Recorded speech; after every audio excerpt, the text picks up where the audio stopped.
Di dalam bahasa kita sehari-hari sering kita jumpai perbedaannya. Ada orang mengatakan meminta, ada lagi orang mengatakan memohon, ada lagi orang mengatakan berdoa, ada lagi orang mengatakan bermunajat. Itu mirip-mirip itu, tapi mirip-mirip artinya, tapi masing-masing ada apa namanya penggunaan kata yang pas itu ya. Coba aja lihat kita ini, orang sakit banyak sekali ingin sembuh, tapi nggak sembuh-sembuh, malah tambah mati. Orang-orang kepingin banyak sukses, gagal usahanya, kepingin kuliahnya cepat selesai, sekolahnya cepat lulus, tapi nggak lulus ya. Ada yang menentukan di luar diri kita, itu yang kita sebut Allah Subhanahu Wa Taala. Supaya segala urusan itu jadi mudah, jadi gampang, maka Allah memerintahkan kepada kita berdoa. Jadi doa itu penting. Jangan yang penting berdoa. Kalau orang yang penting berdoa itu namanya berdoa asal-asalan. Berdoa asal-asalan itu kayak apa? Ya. Kata Nabi, bibirnya koma kami ke atas ke bawah. Bismillahirrahmanirrahim. Alhamdulillahirabbil alamin. Bibir koma kami membaca doanya panjang-panjang, tapi hatinya enggak fokus kepada Allah. Bibirnya membaca serangkaian doa dan zikir, tapi pikirannya terbang kemana-mana. Amal ibadahnya pas-pasan ini, 50-50 nih.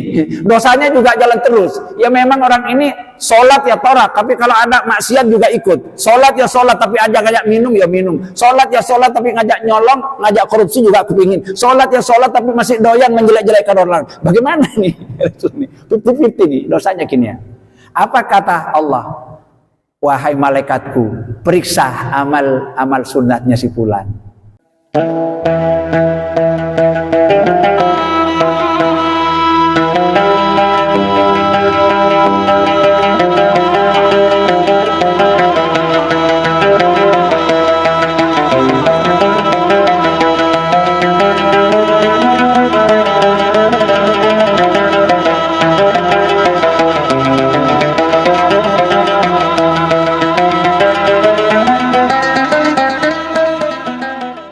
Assalamualaikum warahmatullahi wabarakatuh.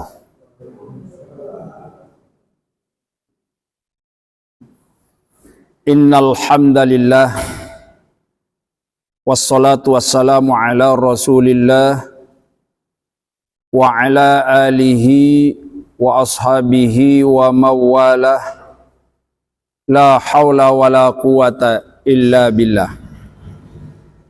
Wa ba'du, qala Allah subhanahu wa ta'ala fil Qur'anil Karim, a'udzu billahi minasy syaithanir rajim.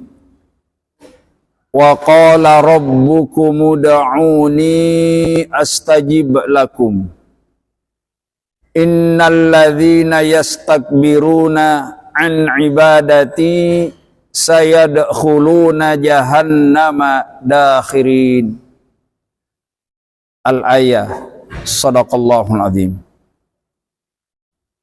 Ma'asyiral muslimin, bapak-bapak dan ibu-ibu jamaah salat maghrib dan salat isya yang dirahmati Allah dan yang kami hormati. Alhamdulillah, bersyukur kita kehadirat Allah Subhanahu wa taala, karena tiada hentinya Allah Subhanahu wa taala melimpahkan rahmatnya, melimpahkan kasih sayangnya. Dan Allah juga terus-menerus mencurahkan berbagai macam karunia dan nikmat-nikmatnya kepada kita sekalian. Sampai malam hari ini, salah satu nikmat yang sangat luar biasa yang sudah kita rasakan ialah adanya Allah memberikan nikmat berupa nikmat keislaman dan keimanan kepada kita sekalian. Semoga nikmat-nikmat Allah yang tiada hentinya diberikan kepada kita sekalian, kita dimampukan menjadi hamba-hambanya yang pandai bersyukur atas segala karunia dan nikmatnya, agar kita menjadi orang-orang yang beruntung hidup di dunia sampai di akhirat kelak. InsyaAllah. Amin ya rabbal alamin. Bapak-bapak dan ibu-ibu jamaah yang dirahmati Allah dan yang kami hormati, pokok kajian kita pada malam hari ini atau tema kajian kita sesuai dengan firman Allah ayat yang kami baca tadi, surat Ghafir ayat ke-60 atau surat ke-40 ayat 60 ya. Yang pada intinya ayat yang kita baca ini Allah memerintahkan kita untuk senantiasa memanjatkan doa kepadanya. Jadi kalau kita sederhanakan temanya, bisa kita berikan tema kajian kita pada malam hari ini. Jadi urgensi ya. Urgensi doa dalam kehidupan.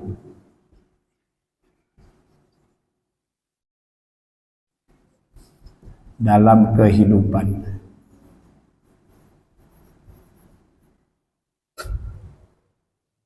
Tadi ayatnya kita ambil dari Quran surat 40 ayat 60. Ya. Kita terjemahkan dulu, kemudian nanti kita kaji bersama-sama sini. A'udzubillahi minasyaitonir rajim. Wa qala rabbukum ud'uni astajib lakum innal ladzina yastakbiruna 'an ibadati sayadkhuluna jahannama dakhirin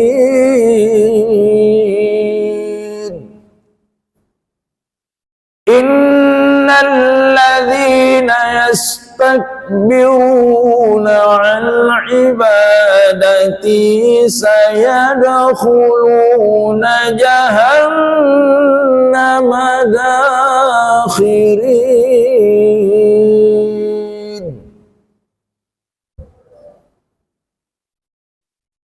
Terjemahnya, wa qala rabbukum, dan Tuhan kalian telah berfirman. Apa firman Allah kepada kita sekalian? Ud'uni astajib lakum. Berdoalah kalian kepadaku, niscaya aku akan memperkenankan doa kalian.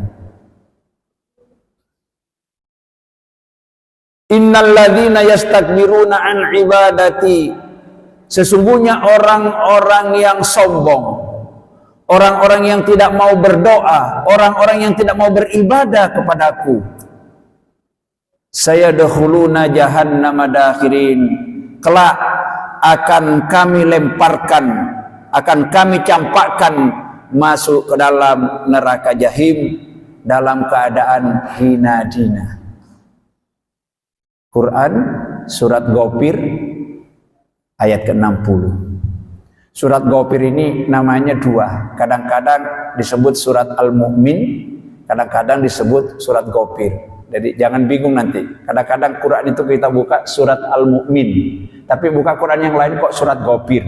Ya memang namanya dua. Sama dengan surat Bani Israel, surat 17, kadang-kadang disebut surat Al-Isra, kadang-kadang disebut surat Bani Israel. Jadi ada beberapa surat itu yang namanya double. Ya.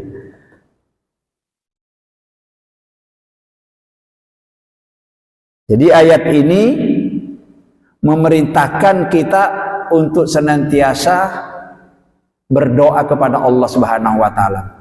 Orang yang berdoa itu salah satu cara untuk mendekatkan diri kepadanya. Semakin banyak kita berdoa, semakin banyak kita berzikir, semakin banyak kita membaca Al-Quran, semakin dekat kita kepada Allah.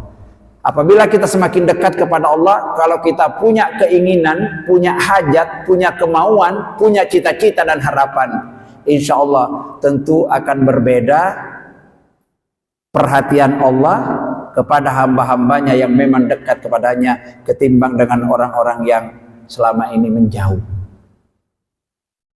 Maka kita beri nama urgensi doa dalam kehidupan. Urgensi itu artinya pentingnya, ya. Pentingnya doa di dalam kehidupan.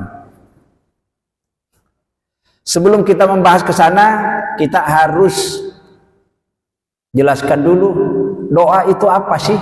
Nah, itu ya. Definisi doa itu. Yang dimaksud dengan doa itu artinya apa? Maksudnya apa doa itu? Lalu yang berikutnya, kenapa kita mesti harus berdoa? Nah, kira-kira uraiannya itu nanti sekurang-kurangnya 3. Mudah-mudahan cukup waktunya ya.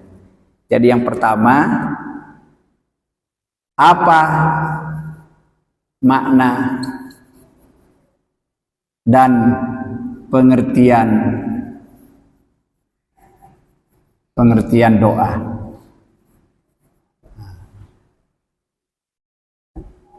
Yang kedua, mengapa kita harus berdoa? Mengapa kita harus berdoa?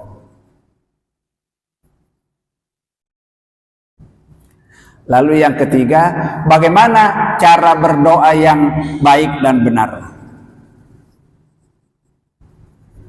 Bagaimana cara berdoa yang baik dan benar?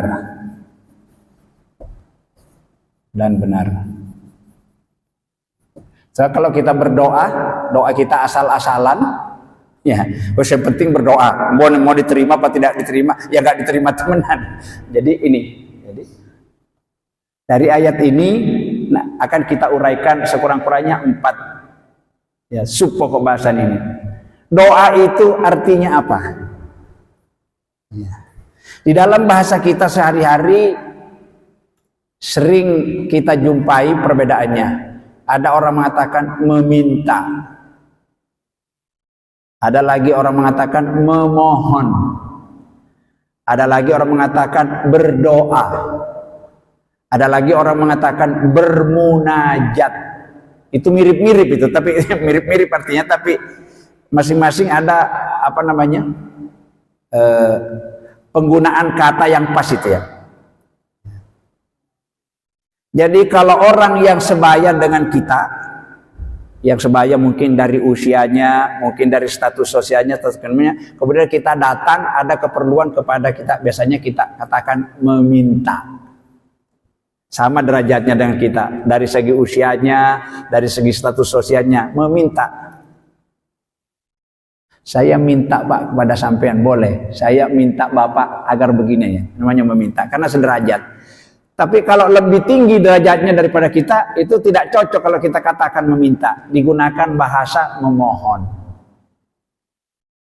Seperti dalam struktur masyarakat kita itu biasanya. Ya. Jadi kalau ke Pak RT itu kan lebih tinggi derajatnya Pak RT, Pak RW, lurah ke atas, kita mengajukan surat permohonan. Tidak mengatakan surat permintaan, kasar. Memohon, karena lebih di atas. Ya. Anak ke orang tua itu bagus, itu memohon, jangan meminta. Ya. Mungkin usianya lebih tinggi itu kata memohon. Maksudnya sama, cuman penggunaan bahasa itu beda. Ya. Kalau dari hambanya, makhluk Allah yang bernama manusia, termasuk malaikat juga itu. Jadi itu kalau beribadah kepada Allah itu berarti sama dengan dia memohon pertolongan Allah Subhanahu wa taala. Memohon juga. Tapi lebih halus lagi kalau kita katakan dia berdoa. Nah, jadi kalau sudah berdoa itu beda. Berdoa itu biasanya orang yang berdoa itu pasti manusia dengan Allah. Nggak ada orang berdoa kepada sesama manusia, nggak ada.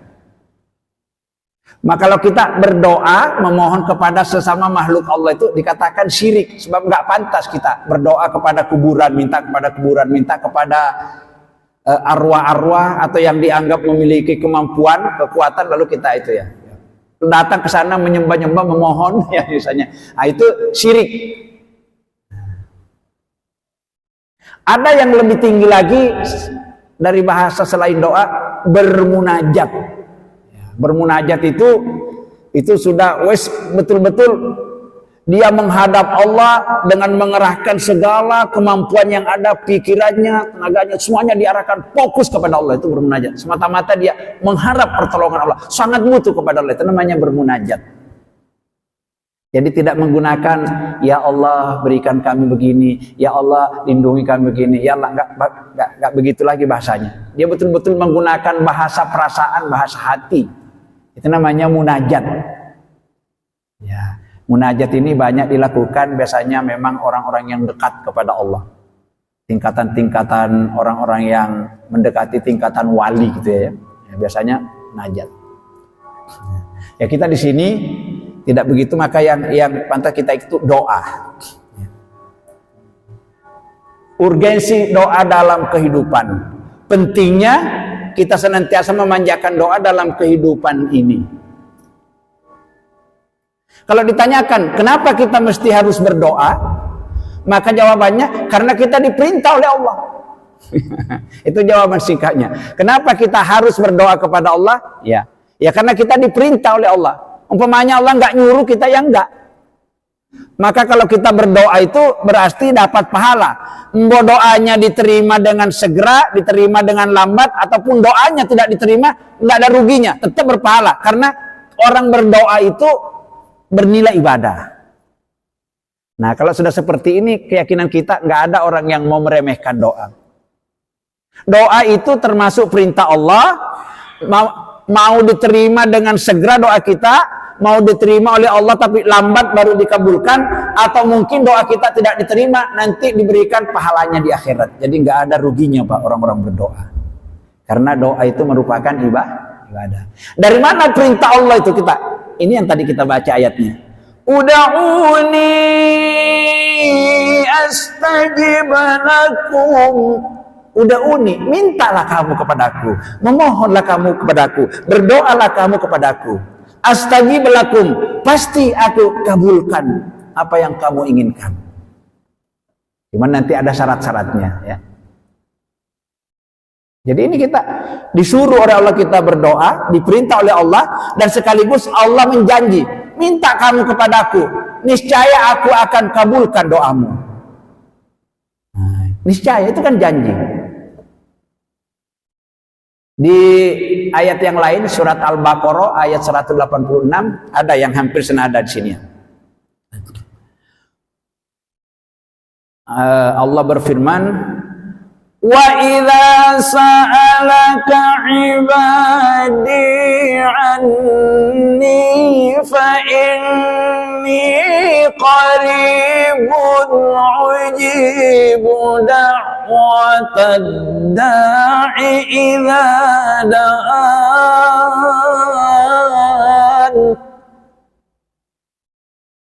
falyastajibu li wal yu'minu bi la'allahum yarshudun.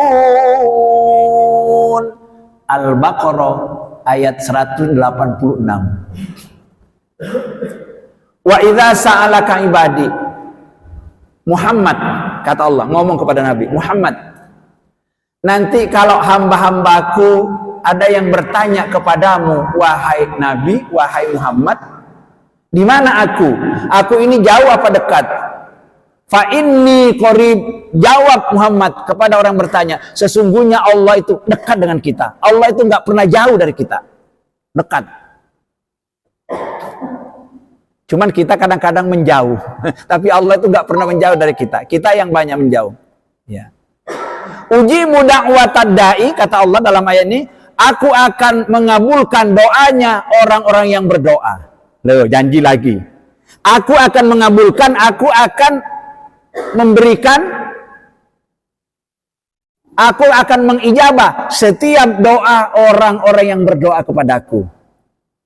Cuman kata Allah, "Falyastajibuli", oleh sebab itu kalau doa-doa kita ingin segera dikabulkan oleh Allah, hendaklah kita memenuhi aturan-aturan Allah. Falyastajibuli, penuhilah aturan-aturan Allah. Nopo aturan Allah itu ada dua, ada perintah, ada larangan, ada perintah. Insya Allah kalau kita penuhi dengan baik, yakin dan pasti doanya akan segera dikabulkan. Kenapa selama ini doa-doa banyak yang ditunda? Ya mungkin kita itu masih banyak melanggar aturan-aturan Allah. Salah satu penyebabnya doa itu tidak cepat dikabulkan kalau kita melanggar aturan-aturan Allah.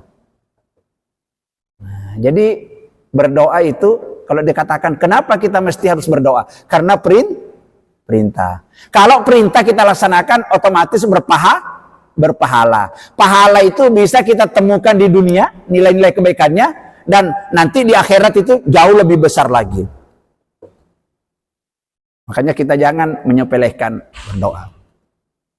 Alasan yang kedua, ya. Kenapa kita berdoa? Ya karena kita ini makhluk lemah. Betul Pak, kita ini lemah ya. Lemah kita ini. Cita-citanya segudang, keinginannya selangit, tapi kita lemah. Kepingin ini. Jikalau nanti begini, saya kepingin jikalau. Wush, banyak sekali keinginan kita ini. Ya. Kata Allah, silakan kamu ingin apa. Tapi ketahuilah, aku yang ngatur. Ada yang ngatur. Seandainya urusan rezeki, urusan kesembuhan, urusan jodoh itu kita yang ngatur semua, waduh. Nggak ada orang yang melarat, kepingin kaya semua. Nggak ada orang yang bodoh. Ya. Nggak ada orang yang ingin sakit. Tapi kadang-kadang kita sakit, berobat ke dokter ini, alternatif ini, nggak sembuh-sembuh juga. Itu merupakan bukti bahwa di luar diri kita ini ada suatu zat yang maha menentukan segala sesuatu. Dia yang disebut kita Allah. Nah, maka kita diperintah untuk senantiasa memohon pertolongannya. Karena kita ini cuman banyak cita-cita, banyak keinginan, tapi tidak menentukan. Yang menentukan itu adalah Allah. Itu alasan yang kedua kenapa kita berdoa. Coba aja lihat kita ini. Orang sakit banyak sekali ingin sembuh, tapi nggak sembuh-sembuh, malah tambah mati. Orang-orang kepingin banyak sukses, gagal usahanya, kepingin kuliahnya cepat selesai, sekolahnya cepat lulus, tapi nggak lulus ya. Ada yang menentukan di luar diri kita. Itu yang kita sebut Allah Subhanahu wa Ta'ala. Supaya segala urusan itu jadi mudah, jadi gampang, maka Allah memerintahkan kepada kita berdoa. Dan kalau kita banyak berdoa berarti kita dekat kepada Allah, tentu Allah akan memperhatikan nanti. Karena Allah itu bi ahkamil hakimin, maha bijaksana. Beberapa malam yang lalu ada pertanyaan begini Pak. Kita dalam kehidupan ini kan sudah berbuat baik. Apa yang Allah perintahkan kita sudah lakukan. Cuman kadang-kadang juga kita larangannya masih banyak juga kita langgar. Ya kan masih sulit itu manusia. Karena yang dikatakan takwa itu perintah Allah laksanakan, larangan Allah tinggalkan atau jauhi. Tapi kita kadang-kadang perintah Allah kita kerjakan, tapi larangannya juga kita kerjakan. Bagaimana nanti di penghujung hidup kita ini pas amal kebaikan dan kejelekannya itu 50-50. Ini bagaimana Pak? Ini pertanyaan. Nilai-nilai amal pahala yang ia perbuat itu dapat 50. Tapi dosa-dosa yang setiap hari terjalan dapat 50. Ini nanti tempatnya di sorga apa di neraka? Gimana kira-kira jawabannya? Ini ono pertanyaan kayak gini. Gimana? Ini 50-50 ya. Antara dosa dan pahalanya itu seimbang. Antara amal kebaikannya dan amal kejelekannya seimbang. Bagaimana? Kalau tidak seimbang sudah dijelaskan oleh Allah di dalam surat Al-Qari'ah kalau tidak salah ya. Wa amma man saqulat mawazinuhu fahuwa fi 'ishatir radiyah. Wa amma man khaffat mawazinuhu, wa amma man saqulat mawazinuhu, siapa orang besok di akhirat itu, ya, besok di akhirat ditimbang oleh Allah amal-amal kebaikannya, ternyata amal kebaikannya lebih berat ketimbang dosanya, ketimbang amal jeleknya. Kata Allah, bahwa fi 'isyatir radiyah. Orang yang seperti ini akan merasakan kehidupan yang diridhoi oleh Allah. Maksudnya apa? Akan masuk surga. Akan diridhoi oleh bahwa fi 'isyatir radiyah. Akan menumpang kehidupan yang diridhoi oleh Allah. Dalam keridhaan Allah. Kalau dibuka tafsirnya itu ialah masuk surga. Karena amal baiknya lebih banyak daripada amal jelek. Karena besok ditimbang. Tapi yang kita takutkan, wa amman khaffat mawazinuhu fa ummuhu hawiyah. Siapa orang nanti yang amal kebaikannya lebih ringan, artinya lebih banyak jeleknya daripada baiknya, ditimbang. Bagaimana orang seperti ini? Bahwa fi fa ummuhu hawiyah, nanti tempat kembalinya, tempatnya yang pantas hawiyah, yaitu suatu neraka di akhirat yang bernama neraka hawiyah. Nah, itu kalau jelas banyak baiknya masuk surga, walaupun mungkin nanti ke neraka dulu. Banyak jeleknya langsung terjun bebas ke neraka, ya seperti itu ya. Ada seperti itu, ke neraka dulu, nah, kemudian nanti mungkin setelah mengikuti diproses kesalahan-kesalahannya, ujung-ujungnya karena masih punya iman tetap ke surga juga ujung-ujungnya. Tapi kalau bisa nggak usah mampir ke neraka lah kita, kalau bisa. Nggih Pak Nggih. Kalau bisa ya langsung. Kalau bisa. Tapi ini tadi ini yang ditanyakan ini tengah-tengah. Amal baiknya 50%, amal jahatnya 50%. Bagaimana nanti ini? Kira-kira bingung nggak malaikat nanti untuk menentukannya ini? Nah, bagaimana seperti ini? Maka salah satu caranya, ya, karena kita ini juga serba nggak ngerti kita ini. Andaikan suruh nimbang sendiri kita ini banyak baik banyak jelek, tidak ada kepastian. Maka salah satu caranya itu supaya kita nanti Allah itu memberikan kebijaksanaannya, ketentuan Allah itu bisa berubah. Salah satu yang bisa merubah takdir Allah itu adalah doa. Maka kita jangan nyepelehkan doa. Ada orang sudah tentukan masuk neraka, masuk surga, tapi bisa nanti nggak jadi masuk neraka, dia dipindahkan ke surga. Karena Allah itu maha bijaksana, ngerti tentang amal-amal ibadah hambanya mana yang terbaik. Itulah sebabnya dalam kehidupan sehari-hari ini, di dalam rangka meraih rahmat Allah supaya kita tidak 50-50 tadi ya, maka Allah menyediakan amal-amal ibadah dengan bonus-bonus tertentu. Contohnya di setiap malam itu, kalau orang bisa bangun tengah malam sekitar jam 2, setengah 2, setengah 3 itu, sholat lail, sholat tahajud namanya, itu kita rutin. Di situ nanti kita akan memperoleh rahmat kasih sayang Allah. Mestinya ini tadi orang 50-50 nih, tapi ada bonusnya di situ lakukan, nggak jadi. Mestinya dia ini digeser dia ke surga. Makanya jangan cepelehkan Pak. Orang beribadah di tengah malam dengan beribadah masih sore-sore kayak gini, lain hanya. Orang beribadah di malam Jumat, beribadah pada hari Jumat beda dengan hari-hari yang lain, itu bonus. Orang yang beribadah pada bulan suci Ramadan dengan bulan-bulan yang beda. Ada hari-hari tertentu. Seperti ini, tanggal 1 Zulhijjah sampai tanggal 9 Zulhijjah nanti kita dicontohkan oleh Rasul kita banyak berpuasa. Mulai besok, kalau bisa kita ini besok nanti sahur, besok berpuasa sampai hari Arafah besok tanggal sehari sebelum Idul Adha itu ya. Kalau 9 hari. Ini bonus ini. Kita kadang-kadang dalam kehidupan banyak menyepelekan. Sholat sunat, wis gak mau. Kita jangan terlalu serakah lah, cukup mengerjakan yang wajib. Dalam wajib itu kan kita sudah berdoa berzikir. Oh pemane, kok zikirnya kok panjang-panjang. Nah ini nyepelekan. Amal ibadah sunat itu. Sobat, betapa Rasulullah SAW itu orang sudah dijamin masuk surga. Nek sholat malam itu sampai bengkak kakinya, sampai istrinya berkata, ya Rasul, sampai kok soro-soro, sampai kan sudah mendapat tiket jaminan, dijamin oleh masuk surga. Apa jawaban Nabi? Wahai Aisyah, tidakkah kalian senang bila aku ini menjadi orang-orang yang bersyukur kepada Allah? Orang yang bersyukur kepada Allah itu, walaupun dia sudah banyak amal, tapi enggak henti-hentinya terusinkan rasa syukurnya kepada Allah. Karena dia merasa karunia dan nikmat Allah lebih banyak dia dirasakan daripada apa yang dia lakukan selama ini. Hari-hari baik. Seperti Nabi mengatakan lagi, siapa orang yang sholat sunat 2 rakaat sebelum sholat subuh, diberi pahala sama pahalanya, lebih besar pahalanya daripada dunia beserta isinya. Nah, itu kalau kita dapatkan. Tapi sayangnya orang yang bangun sholat subuh itu, ya, kalau ada di RT itu ada 100 orang Islam, bisa dihitung Pak, berapa persen kira-kira orang yang sholat subuh di masjid itu? Dikit ya, nggak mau. Manusia itu kalau uang nggak mau tekor kalau uang. Tapi kalau pahala tekor melulu kita itu ya. Nggak ada orang yang rebutan sampai penuh masjid itu berebutan pahala itu ya. Dunia beserta isinya. Sholat sunat subuh. Bagaimana sholat subuhnya? Orang yang sholat berjamaah isya itu diberi pahala sama pahalanya orang yang sholat semalam suntuk. Berjamaah. Kalau sholat sendiri ya nggak dapat. Nah, makanya kita nanti ini takut kita menjadi orang yang tinggal di tengah-tengah. Nanti Allah akan memperhitungkan itu Pak, bonus-bonusnya amal-amal yang kita kini.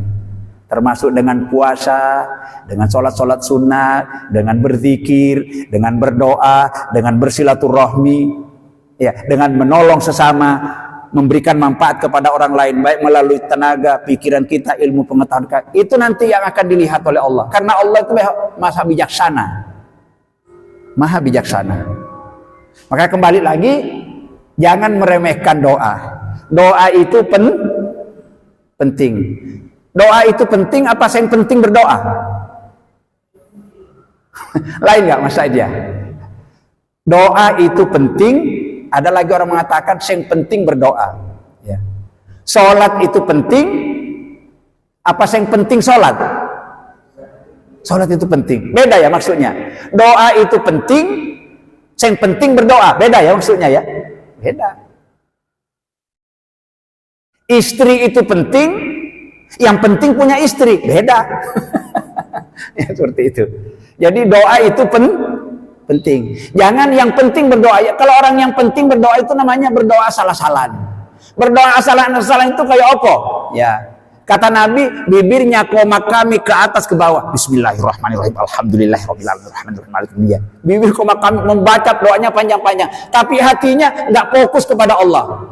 Bibirnya membaca serangkaian doa dan zikir, tapi pikirannya terbang kemana-mana. Cari wong Jawa belakra. Kalau belakra tidak ada kesamaan antara yang dibaca, yang dilakukan dengan fokusan hati. Bagaimana diterima doanya oleh Allah Subhanahu Wa Taala? Penting.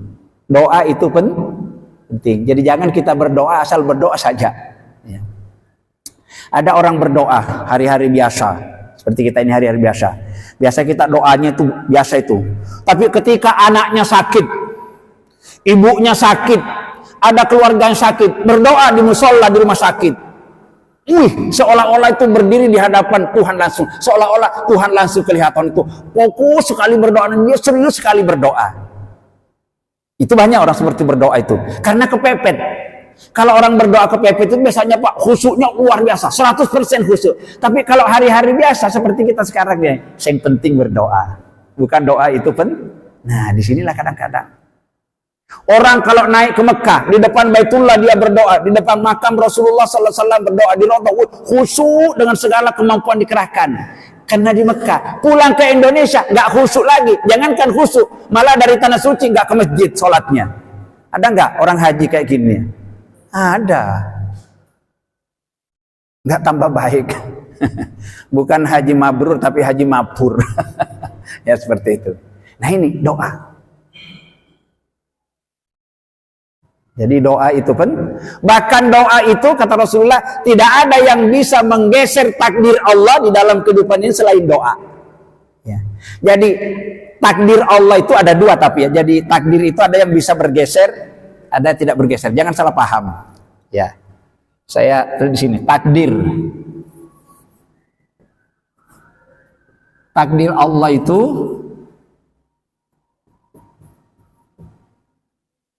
ada dua macam. Macam yang pertama disebut takdir mubrom. Mubromun. Yang satu takdir muallak.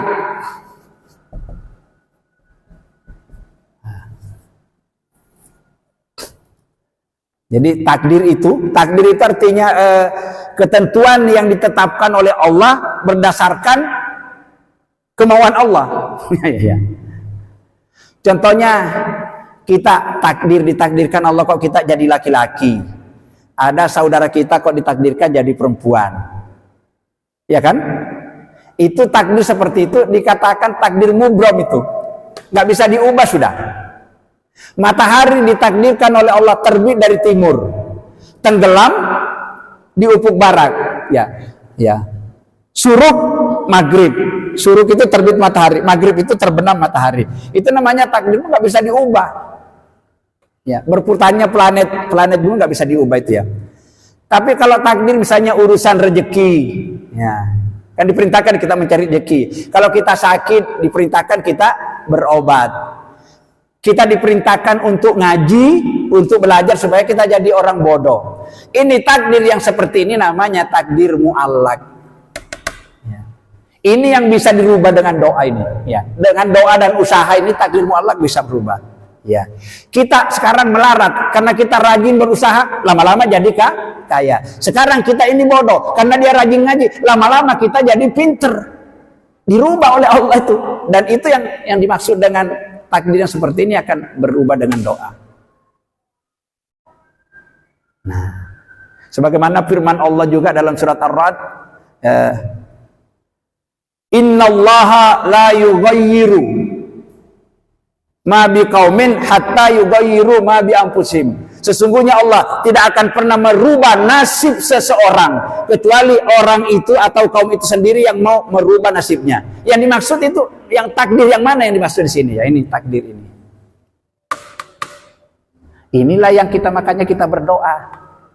Berdoa ini. Ya. Takdir yang satu ini tadi, takdir yang masih bisa dirubah, masih diberikan apa namanya manusia berikhtiar dan berdoa, itu yang Allah akan longgarkan. Tapi kalau takdir yang apa namanya itu, yang sudah kaku seperti itu, nggak bisa.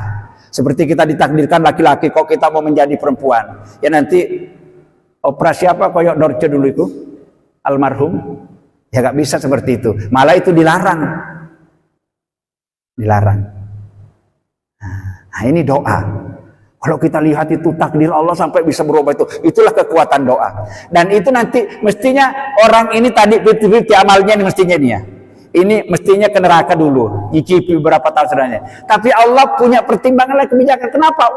Banyak amal-amal sunnahnya. Setiap hari-hari baik itu nggak pernah ditinggal. Ya puasa, ya bersedekah, ya peduli dengan orang lain, ya memberikan manfaat. Ini yang diperhitungkan oleh Allah nanti. Bukan cuma yang wajib. Kalau urusan ibadah yang wajib itu kayak orang pedagang udah modal itu. Jangan dikurangi rugi. Di mana kita meletak itu mengejar rahmat Allah yang sangat luar biasa, yaitu ada pada amal-amal ibadah bonus atau sebut dengan ibadah-ibadah sunnah. Coba lihat orang sekarang Pak, kalau habis sholat itu nggak ada yang wiritan. Kalau koyok Rasul itu dulu setiap habis sholat wiritan. Coba lihat sekarang kalau maghrib itu, assalamualaikum, langsung layu. Mau kemana? Pulang ke rumah itu mau kemana? Ya begitu ya Mas Said ya. Bukan di masjid sini, di masjid dekat saya begitu. Kalau di sini insya Allah sama. Ya. Padahal waktu menunggu sholat itu antara maghrib dengan isya itu ada sendiri. Ya. Orang-orang yang nanti akan masuk surga itu, yang mendapatkan tempat istimewa, orang-orang yang intidharus sholati ba'da sholat. Orang yang menunggu waktu sholat dari waktu ke satu ya. Misalnya kalau kita sudah berada di masjid ini maghrib ke isya kan hanya 4 ya. Gak usah pulang kita. Pulang ke rumah lah apa? Paling-paling lah nonton TV nanti juga. Atau ngomong lagi dia gini. Kalau kita tinggal di masjid dalam keadaan punya wudhu, gak usah kita baca Quran, gak usah berzikir, gak usah ngaji kayak gini. Duduk saja, duduk gini.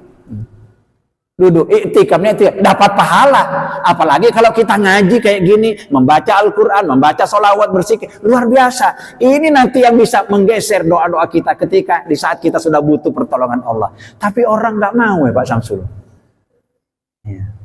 Kalau imam itu biasanya kadang-kadang rodok panjang sedikit ceritanya, ngomong gini makmunya, iku Pak Haikun jalu opwai koyo. Kok serakah sekali katanya. Tadi dalam sholat sudah ditanya. Masih ada orang seperti itu. Masih ada. Ya, jadi menyepelekan amalan-amalan sunnah Rasul. Rasul itu setiap habis sholat 5 waktu nggak pernah Rasul nggak baca ayat kursi. Ayat kursi loh Pak. Ya, 5 waktu itu. Orang yang melanggengkan membaca ayat kursi, kata Rasulullah SAW, nanti akan diselamatkan oleh Allah dari azab kubur. Nggak takutlah kita ke azab kubur. Yang di sana digambarkan oleh Nabi, nanti banyak ular-ular yang berbisa, kolodengking, nanti itu binatang-binatang buas akan menanti orang-orang yang berada di alam kubur itu. Tinggal waktunya kita. Tapi orang-orang yang melanggengkan baca ayat kursi, setiap selesai sholat 5 waktu, kata Nabi, akan diselamatkan oleh Allah dari azab kubur. Sudah tahu seperti itu, tapi kok banyak nggak mau melakukan? Karena nggak paham, atau karena sibuk setiap hari, karena malas, karena capek, atau karena ngantuk? Yang mana nih kira-kira penyebabnya? Atau semuanya? Astagfirullahaladzim. Ini. Takut kita nanti pas amalnya itu 50-50 kalau Pak ya. Amal baiknya sama amalannya berimbang. Ya.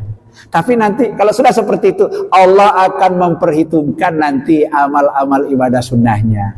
Makanya di dalam sebuah hadis, besok yang mula-mula, yang pertama kali akan dihisap, akan dimintai pertanggungan jawab oleh Allah ketika kita sudah menghadap kerja. Sholat 5 waktunya, artinya sholat wajibnya. Itu dulu yang akan dihitung dengan seteliti-selitinya, dengan segala kekuatan Allah yang ada padanya, itu akan betul-betulin, akan dilihat dengan teliti, dihitung, ditimbang amal-amal ibadahnya. Sholat 5 waktunya. Ya. Setelah dihitung, tentu ada petugasnya, malaikat nanti ya, dihitung, malaikat lapor, ya Allah, ini hambamu si fulan ini amal ibadahnya pas-pasan ini, 50-50 nih, dosanya juga jalan terus. Ya memang orang ini sholat ya torak, tapi kalau ada maksiat juga ikut. Sholat ya sholat, tapi ngajak minum ya minum. Sholat ya sholat, tapi ngajak nyolong, ngajak korupsi juga kepingin. Sholat ya sholat, tapi masih doyan menjelek-jelekkan orang. Bagaimana nih? 50-50 nih dosanya kini ya. Apa kata Allah? Wahai malaikatku, periksa amal sunnatnya si fulan. Periksa. Ya kalau ibadah fardunya tadi itu puasanya banyak bolong-bolongnya, ya, sholatnya banyak bolong-bolongnya, zakatnya banyak bolong-bolongnya, periksa. Mungkin banyak amal-amal ibadah sunnah. Mungkin qobliyahnya, ba'diyahnya, mungkin sholat duhanya, sholat malamnya, sholat tahiyat masjidnya, dan masih banyak lagi sholat taubat, banyak lagi sholat-sholatnya. Mungkin dilakukan semua. Kata malaikat, betul ya Allah, ini memang sholat yang wajibnya bolong-bolong, tapi ternyata menang di dalam sunatnya. Ini orang ahli sholat sunat. Ambil itu amal-amal ibadah sunnahnya untuk nutupi ibadah-ibadah fardunya. Itu berlaku kepada semua ibadah itu, berlaku kepada sholat, kepada zakat, kepada puasa, kepada haji. Makanya haji itu sekali seumur hidup, umroh itu kewajibannya sekali seumur hidup, tapi ada bonus-bonus yang lain namanya haji sunat. Orang yang berangkat 2 kali kalau sudah haji itu haji lagi itu sudah sunat, bukan wajib. Kalau umroh itu ya sepanjang tahun berlaku. Ya, kalau ada orang mau umroh umpamanya mampu setiap bulan, ya boleh, itu sunat. Karena itu nanti semuanya akan melengkapi, menutupi, menyempurnakan amal-amal ibadah yang wajib. Kalau sudah seperti itu, mestinya orang ini nanti ke neraka ini 50-50 amalnya. Tapi ada pertimbangan Allah itu dengan berbagai macam amal-amal ibadah sunnahnya tadi, termasuk dengan doanya itu senantiasa merasa penting berdoa, berzikir kepada Allah. Itu yang akan melengkapi nanti. Maka sekali lagi jangan menyepelekan tentang doa. Nah, ini pertanyaan yang kedua, mengapa kita harus berdoa? Karena kita ini memiliki banyak kekurangan, ya. Yang tidak ada kurangnya itu hanya Allah. Maka karena Allah itu maha sempurna, maha kaya, maha tahu, maha segalanya, kita makhluknya yang lemah, maka mari kita minta kesempurnaan Allah agar kita kecipratan. Sepertinya Allah itu maha pengasih, mudah-mudahan rasa kasih sayangnya Allah juga dilimpahkan kepada kita, sehingga kita juga bisa menyayangi sesama manusia. Begitu. Allah itu maha kaya, kita ini nggak ada yang kaya, maka kita minta kepada Allah, mudah-mudahan kekayaan Allah diberikan kepada kita agar kita juga merasa puas menjalani ibadah. Karena kalau kita Pak melarat itu Pak suruh beribadah ya repot. Sarungnya cuma 1, bajunya cuma 1, sandalnya cuma 1. Kalau sudah dicuci 1 terus gini ya. Makanya dalam segala ibadah itu selalu ibadah harta itu selalu kita butuhkan. Ya, yang bisa mendatangkan harta agar kita ini tercukupi kehidupannya, salah satu caranya di samping berupaya harus dengan doa.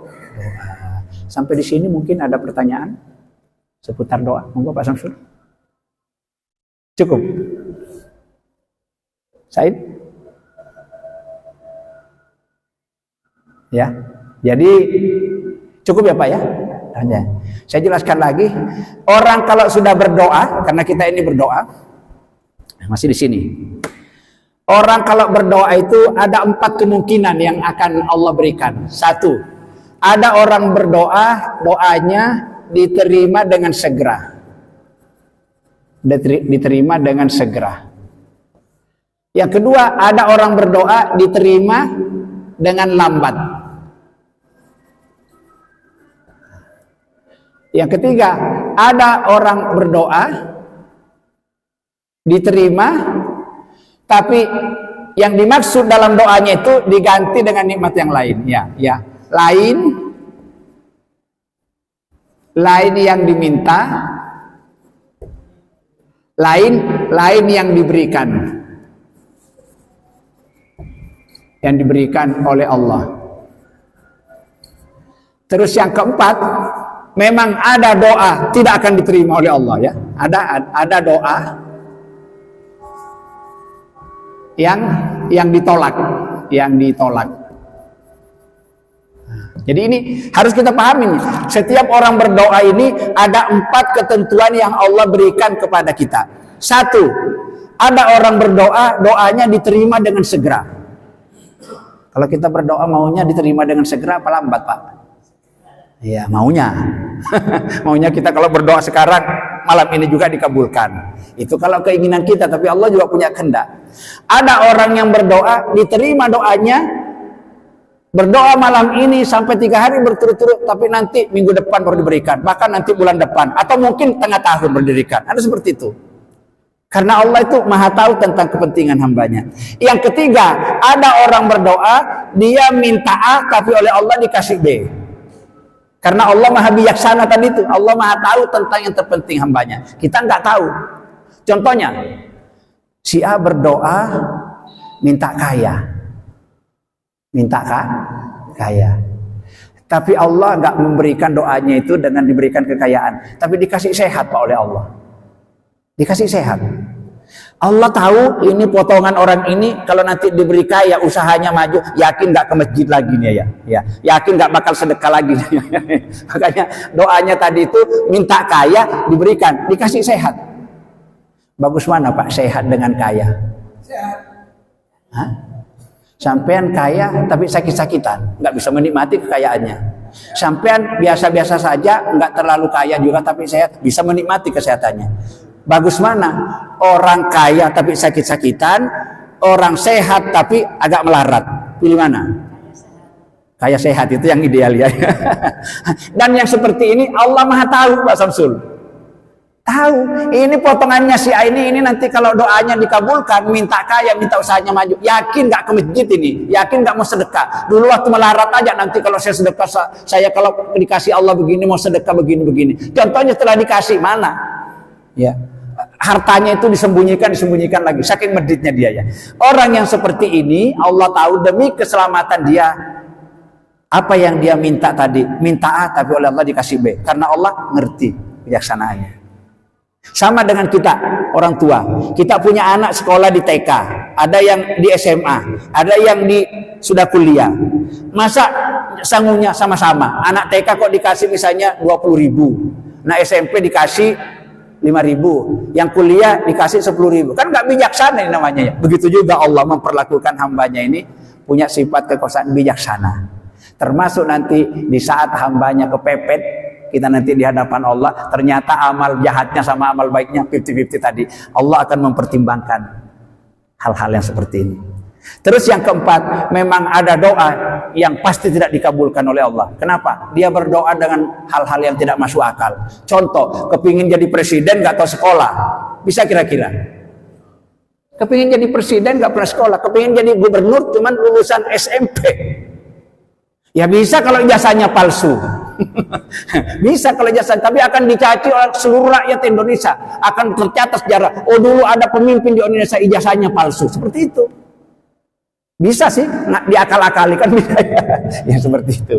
Tapi di hadapan Allah Subhanahu wa taala tidak ada yang bisa dipalsu, tidak ada yang bisa ditipu. Boleh kita tipu, seluruh rakyat Indonesia kita tipu, tapi Allah itu tidak ada tipu-tipuan. Allah tahu mana yang terbaik, mana yang tepat. Dan nanti di saat kita menghadap padanya akan menerima pembalasannya.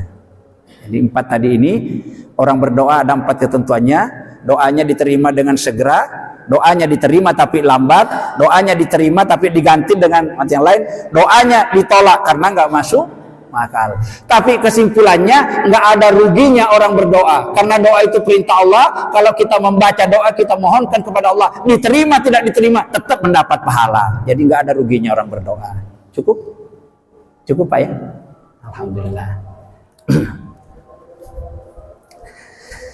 Nanti minggu depan disambung bagaimana cara doa-doa yang kita panjatkan kepada Allah agar segera dikabulkan. Akan disambung pada season yang akan datang. Demikian pembahasan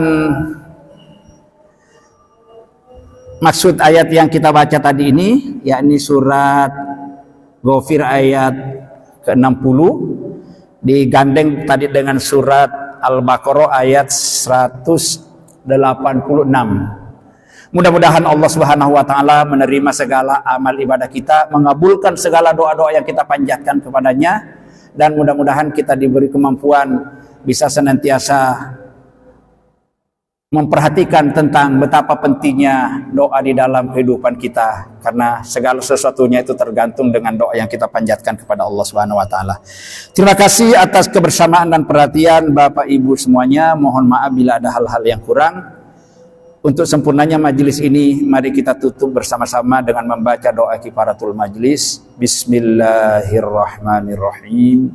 Subhanakallahumma wa bihamdika asyhadu an la ilaha illa anta astaghfiruka wa atubu ilaik.